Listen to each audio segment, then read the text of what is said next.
Да, денес ја имав честа, но и привилегијата да бидам дел од овој мастер-клас, односно да го споделам моето искуство за моето патешествие со едукациониот систем на нашата држава во периодот кога јас бев ученик и бев студент. Морам да кажам дека ми беше задоволство да можам да од прва рака посведочам за сите промени кои се имаат случајно во нашето општество во последните години. Како што спомнав и на самиот мастер-клас, нашето општество е заминато многу понапред од она што беше пред 5, 10 и 15 години, но имаме уште многу пат за одење. Односно, имаме многу пат додека сето она што ни е предвидено во теорија го имплементираме и во пракса. Да, она што позитивно ме радува е отвореноста на нашето општество за позитивни промени во рамките на инклузијата и за создавање едно општество кое што ќе биде подобро за сите. Во поглед на сите акции кои што треба да се преземат, кои водат до подобро утре, мислам дека соодветно време е вчера. Со оглед на сето она кое се случува во последните години, на кои активно се работи со сите промени во законите и нормите и правилниците кои што имаат настанато, јас мислам дека сме на добар пат.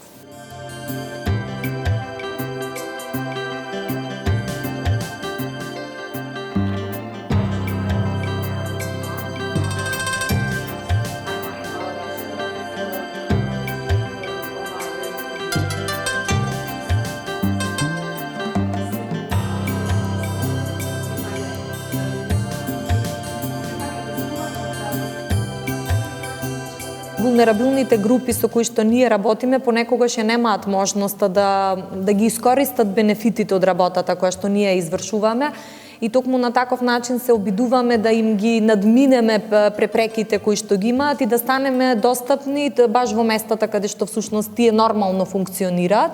На таков начин, од една страна ја надминуваме она основна барикада за пристап до услугите кои што им се потребни, ги информираме за сите потребни, за сите можности кои што им ги нудиме, а воедно им објаснуваме на каков начин и под кои услови може да си ги реализираат своите права во општество. На самиот мастер-клас дека децата откако ќе влезат во адолесценција, веќе имаат јасно изразени ставови по определени прашања кои што им се наметнат и дали од претходниот образовен процес, дали од родителите, од општествената средина во која што функционираат и така натаму.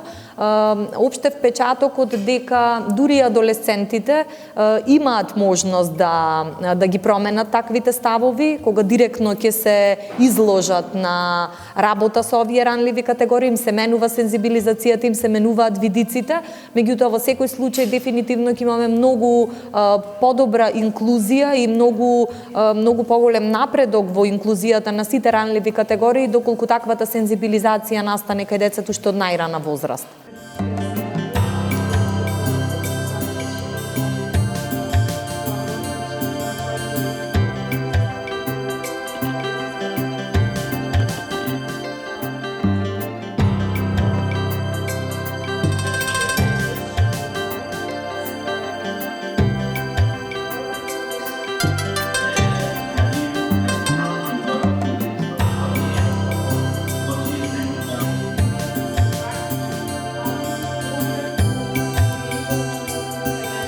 Најпрво ми беше огромна чест и задоволство што денес имав можност да ги презентирам и своите искуства и од она што реално го работам на терен, меѓутоа и од она што како правник го имаме забележено во делот на правната регулатива, на системското функционирање кај нас кога станува збор за инклузивноста на општеството.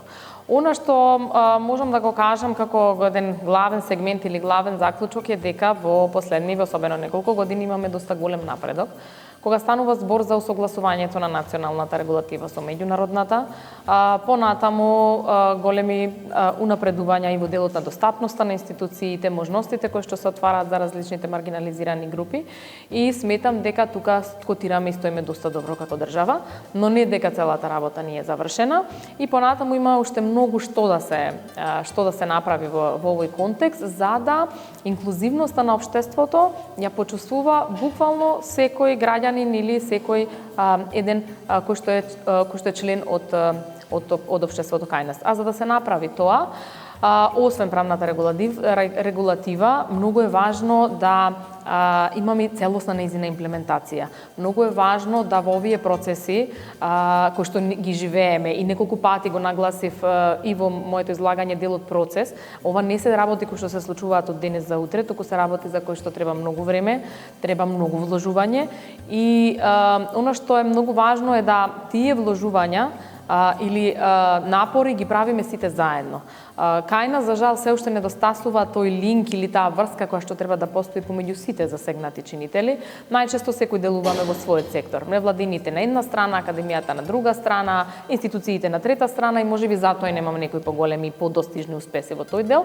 Меѓутоа пак затоа се проектите како што и овој денес, како што го е и мастер класот кој што го одржавме, каде што не само меѓусебно што може да се ги споделиме искуствата и бевме собрани сите токму од различните засегнати страни, туку имавме можност да поразговараме исто така и да ги презентираме па и нашите искуства и пред другите држави, се со цел да низ ваквите процеси и ние научиме нешто ново, а на крај на денот и многу полесно да ни оди достигнувањето на таа рамноправна, еднаква социјална инклузија и во нашето општество.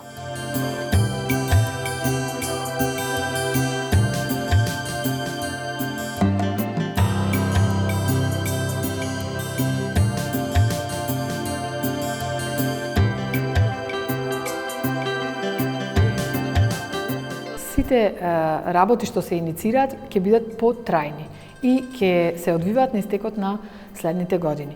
Една таква работа е така наречен колабораториум, кој што колаб скратено, кој што овој пат го правиме во соработка на 3 партнерски универзитети од Колорс, УКЛО, Универзитетот Кристијанштад од Шведска и Универзитетот Леман од Франција. Темата е инклузивно општество. Предизвик огромен, дури и дел од фер транзицијата, така наречената just transition, кон која што се стремиме. И сметаме дека е еден подолгорочен процес во кој што може да адресираме повеќе работи. Така, една од фазите е овој мастер клас.